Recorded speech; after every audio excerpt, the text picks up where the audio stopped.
Good evening. Yes, good evening. I'm sorry, நான் உங்களை disturb பண்ணிட்டேன்னு நினைக்கிறேன். அதெல்லாம் ஒன்றும் இல்லை.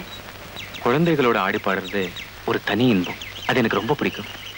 எப்பவுமே கிடைக்காததை நினைச்சு எங்கிறது தானே இயற்கை. அப்படின்னு உங்களுக்கு குழந்தைகள் இல்லையான்னு கேக்குறீங்களா? கல்யாணமே இனி இல்லைன்னு ஆயிட்ட பிறகு கடுமையான முடிவு.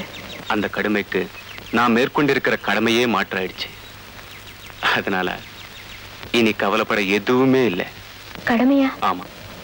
நீங்க சமூக சேவைக்காக உங்களை அர்ப்பணிச்சுக்கிட்ட மாதிரி சட்டத்தை கட்டிக்காக நான் என்ன தத்தம் பண்ணிட்டேன். I see. திருமணத்துல மட்டுமில்ல, தியாகத்திலையும் ஒரு சுகம் இருக்கத்தான் செய்யுது. மாறிப்போன திசைகளை எண்ணி மனவருத்தம் அடையாம திரும்பி விட்ட திசையை எண்ணி திருப்தி அடையிறதுதான் நல்லது. You are exactly correct. ஆமா, என்ன விஷயமா வந்தீங்க? வேற ஒண்ணும் இல்ல, உங்களை எங்க வீட்டுக்கு அழைச்சிக்கிட்டு போகலான்னு வந்தேன். தயவு செஞ்சு இதை நீங்க மறுக்கக்கூடாது. ஏன்னா உங்களை பார்க்கணும்னு எங்க ஒரு ஆத்மா துடியா துடிச்சுக்கிட்டு இருக்கு.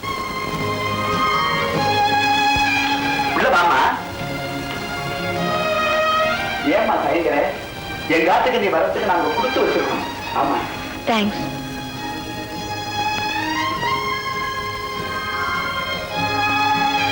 உட்காருமா, உட்காரு.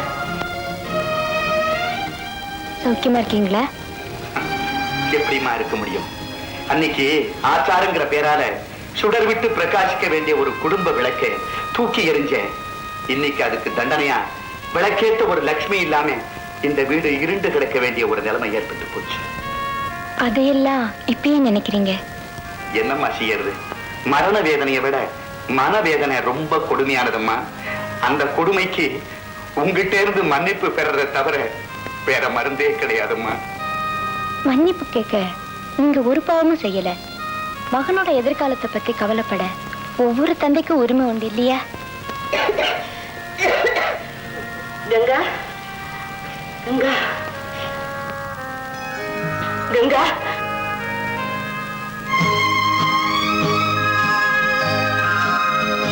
நான் தான் பாட்டி. என்ன அடையாளம் தெரியலையா? அடையாளமே தெரியாமல் ஆயிட்டியம்மா. ஆனா கண்ணை மூடு மிந்தி உன்னை ஒரு தடவையாவது பார்த்துடணும்னு துடியா துடிச்சு அந்த ஆசை நிறைவேறிடுச்சு. ஆனா குடும்பமும் குழந்தையுமா ஆலமரமா தாழ்ச்சிருக்க வேண்டிய நீ இப்படி மொத்த பரமரமா ஆயிட்டியே. அந்த கொடுமையத்தான் என்னால தாங்கிக்கவே முடியலம்மா. என்னடா செய்ய சொல்றேன்? இது எல்லாம் பேசக்கூடாதுன்னு தான் பாக்குறேன். வாழும் மனசு கேட்க மாட்டேங்கிறதே. ஆமா, நீங்க எப்படி இருக்கீங்க பாட்டி? நீங்க என்னம்மா பழுத்த இலை எந்த காத்துக்கு எப்ப விழுமோன்னு கிடக்கேன். இல்ல பாட்டி, இங்க ரொம்ப காலத்துக்கு சௌக்கியமா இருக்கணும். பாட்டி, வந்தவங்களை நிக்க வச்சு பேசிட்டு இருக்காரு. உட்கார சொல்லுங்க. கங்கா, உட்காரமா, நான் போய் காப்பி எடுத்துன்னு வரேன். பரவாயில்ல பாட்டி, உங்களை பார்த்துட்டேன், அதுவே போதும். நான் வரேன். இருமா, அதுக்குள்ள அவசரப்படுறீங்க. வீடு தேடி வந்திருக்கேன், ஒரு வாய் ஜலம் கூட சாப்பிடாம போனா எப்படிமா? பரவாயில்ல, இன்னொரு நாளைக்கு வந்து விருந்தே சாப்பிடுறேன். வரேன் பாட்டி. போயிட்டு வாமா. உனக்காக இங்க ஒரு கழுவி தவம் கிடக்கிறான்றத மட்டும் மறந்துடாதே.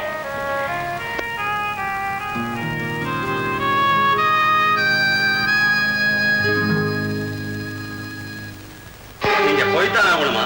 கண்டிப்பா. இந்த 20 வருஷமா எனக்கு ஆத்மசாந்தி கிடைக்கிறது என் மனைவி இறந்த அன்னைக்கு அவ சமாதிக்கு முன்னால் நிக்கிறேன் அந்த ஒரு நிமிஷத்துல தான். அதையும் எனக்கு சொல்றியா? அதுக்கு இல்ல, உங்களை எப்படி பிடிக்கணும் போலீஸ் துடிச்சுக்கிட்டு இருக்கு. ஒருவேளை உங்க உயிருக்கு ஆபத்து ஏற்படும். லட்சியத்துக்காக உயிரை விடலாம், ஆனா உயிருக்காக லட்சியத்தை விடக்கூடாது.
யாரது?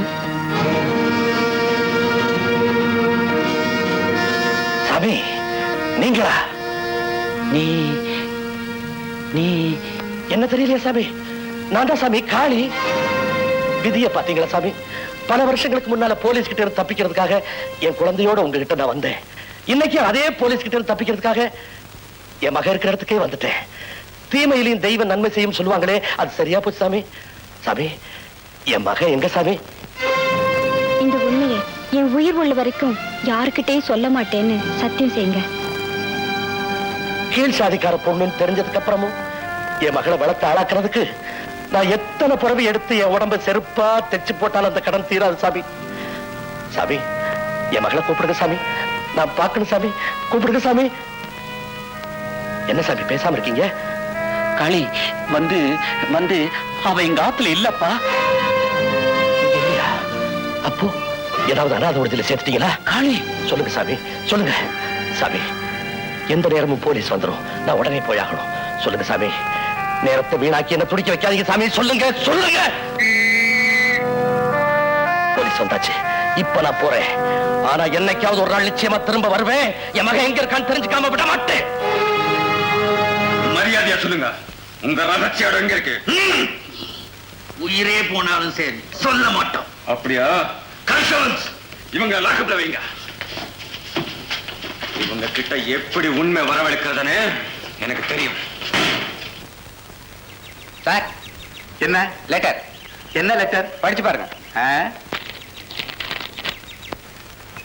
இன்ஸ்பெக்டர் ரங்கமணிக்கு எங்கள் ஆட்களை உடனே விடுதலை செய், இல்லாவிட்டால் உன்னை இந்த உலகத்தை விட்டு விடுதலை செய்து அனுப்பி விடுவோம். ஜாக்கிரதை. முனுசாமி ஐயா, இங்க ஒரு ஆள் வந்தானே, பாத்தியா? நான் பார்க்கல. பார்க்கலையா? இன்ஸ்பெக்டர் ரங்கமணி.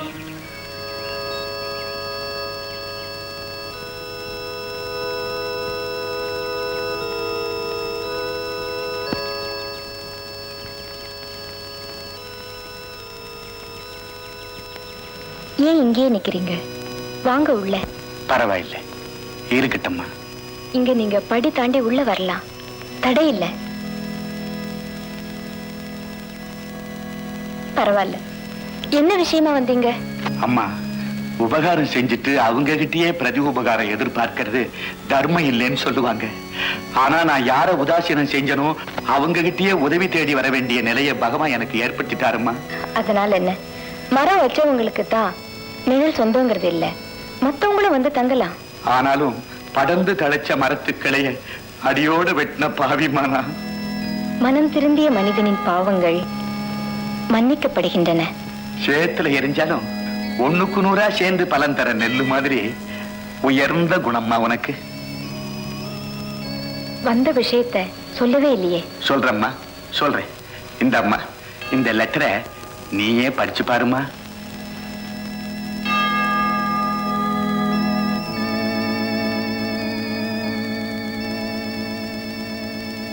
அம்மா, என் மகன் உயிருக்கு எந்த நேரத்திலயும் ஆபத்து வந்துருமோன்னு எனக்கு பயமா இருக்கு. அவனை நீதாம்மா காப்பாத்தணும். நானா? நான் நிச்சயம் உன்னால முடியுமா? இந்த லெட்டர்ல இருக்கிறபடி போலீஸ் பாதுகாப்புல இருக்கிற அந்த கூட்டத்தை சேர்ந்த ஆட்களை ரங்கமணி விட்டுட்டா அவன் உயிருக்கு எந்த ஆபத்தும் வராது. இதை நான் அவனுக்கு எடுத்து சொன்னேன், கேட்க மறுத்துட்டான். கடமை தான் பெருசுன்னு என்கிட்ட வாதாடினான். நீ சொன்னா நிச்சயம் ஏத்துக்குவான். தயவு செஞ்சு சொல்லுமா. கர்த்தரோட வேதங்களை எடுத்து சொல்றேன்னா கடமையிலிருந்து தவறுங்கன்னு சொல்றது பாவம் இல்லையா? அம்மா, உத்தியோகத்தில் இருந்த போது நானும் கடமையை மதிச்சவன் தான்.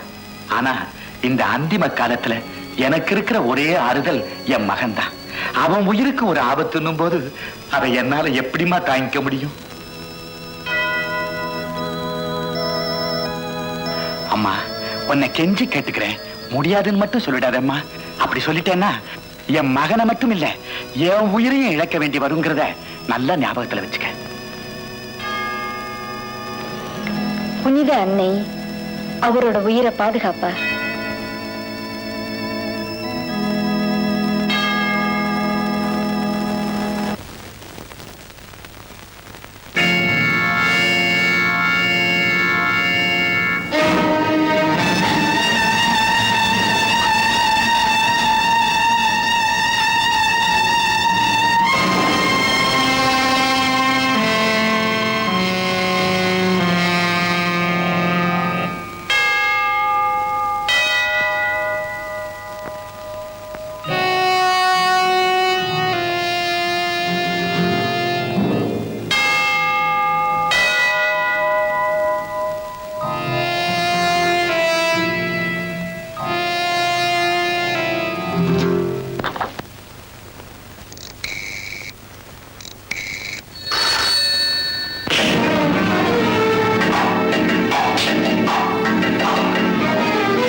பாட்டி பாட்டி கங்கா வந்துட்டியாம்மா? எங்க என் உயிர் பிரியறதுக்கு முந்தி உன்னை பார்க்க முடியாதோன்னு நினைச்சேன். உங்களுக்கு ஒண்ணும் ஆகாது, கவலைப்படாதீங்க. எனக்கு நேரம் நெருங்கிடுத்து. எங்க ஆசையை நிறைவேற்றி வைப்பியாம்மா? சொல்லுங்க பாட்டி, எதுவா இருந்தாலும் நான் நிறைவேற்றி வைக்கிறேன். எப்போ வழக்கமா பாடுவியே முருகன் பேர்ல கீர்த்தனை, அத வீணைய வச்சுன்னு வாசி. அப்பதான் என் ஆத்மா சாந்தி அடையும். என்னம்மா யோசிக்கிற? கர்த்தர் மேல பாட வேண்டிய உன்ன கந்தன் மேல பாட சொல்றேனேன்னு நினைக்கிறியா? இல்ல, இந்த மாதிரி நேரத்துல அது நிறைவேற்றுறதுல தப்பு இல்ல. அதை எந்த மதமும் தடுக்கல. அப்படி என்ன பாடு.